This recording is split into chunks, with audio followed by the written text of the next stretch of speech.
want to tell you about the worst week of my life, because it was also the week right before everything changed. I had been waiting on God for so long, praying the same prayers, believing the same promises, watching everyone around me move forward while I stayed completely still. And that week, something in me just broke. I remember sitting on my bedroom floor, back against the wall, and saying out loud, "God, I am done. I cannot do this anymore. I don't know if you are even listening. I don't know if any of this is real." And what happened next, I could never have prepared for. Stay with me, because if you are in a waiting season right now, this video is going to change the way you see everything. To understand that week, you need to understand the season that led to it.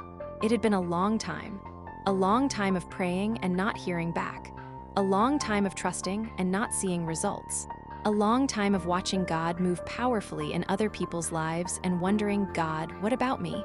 Have you forgotten me? Am I doing something wrong?" And the silence, that was the hardest part. Not the closed doors, not the failed plans, the silence.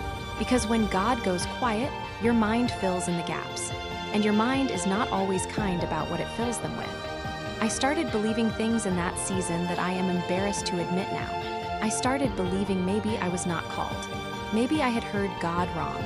Maybe the promises I felt in my spirit were just my own imagination. Has anyone ever been in that place, where you start questioning everything you thought you knew about God and about yourself? That is exactly where I was. And it was not just the silence from God. The people went quiet too.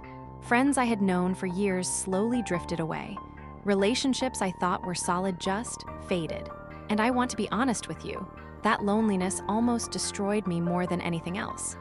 Because when you are already struggling to hear from God, and the people around you disappear too, it is very easy to start believing the enemy's lie that says, you are alone. Nobody sees you, nobody cares. But here is what I know now that I did not know then. God was not allowing the isolation to hurt me. He was allowing it to separate me. Because the people who were in my life at that time, as much as I loved them, were connected to the version of me that God was finished with. He was not removing my people. He was removing my limitations. The loneliness was not abandonment. It was preparation. And then came that week, the worst week. Everything that could go wrong went wrong, all at once. Like the universe decided to pile everything onto one single week. And I remember thinking, this is it. I am done. I have been faithful. I have been patient. I have been praying and believing and trusting. And this is what I get.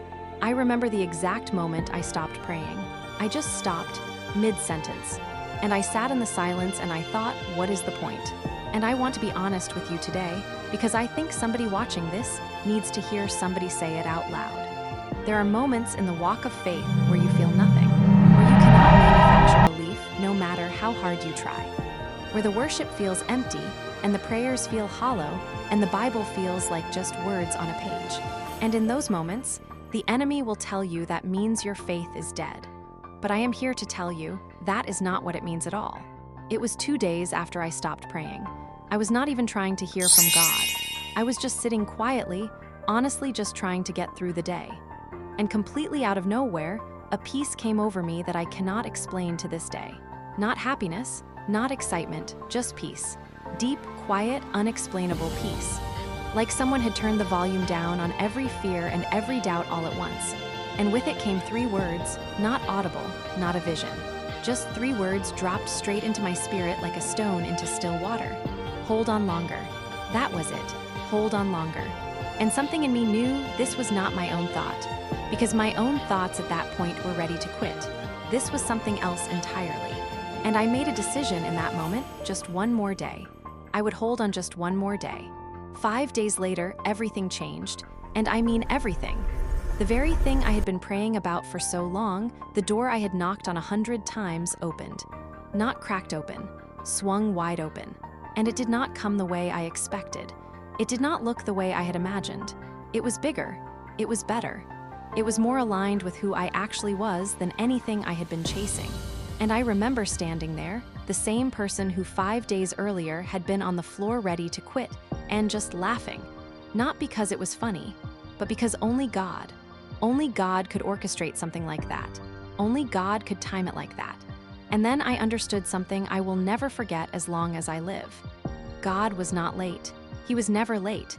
He was building something so specific, so perfectly designed for me, that it required every single day of the waiting season to be ready.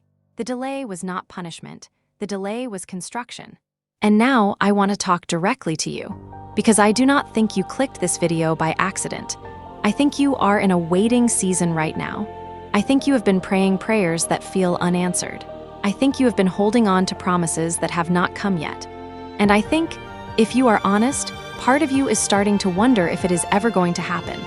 I need you to hear what I am about to say as if God Himself is saying it directly to you. The silence is not absence.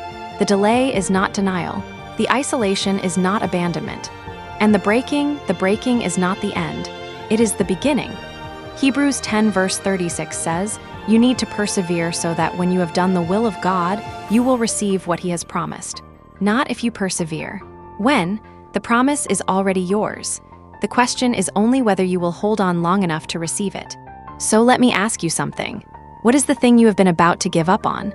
What is the prayer you have almost stopped praying?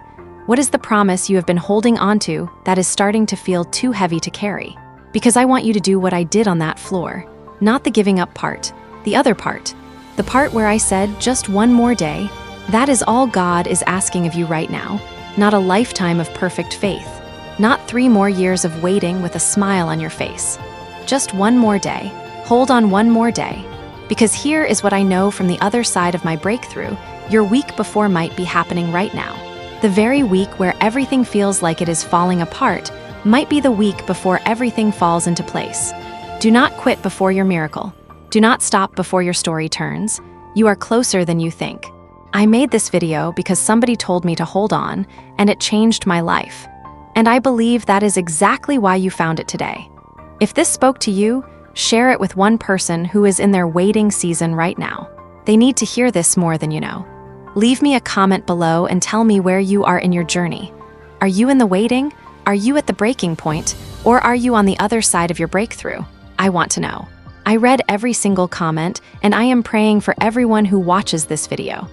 And if you are not subscribed, please subscribe. Because every week I share honest, real faith content for people who are in the middle of the hard seasons. Not just the highlight reel, the real stuff. God bless you. Hold on, your breakthrough is coming.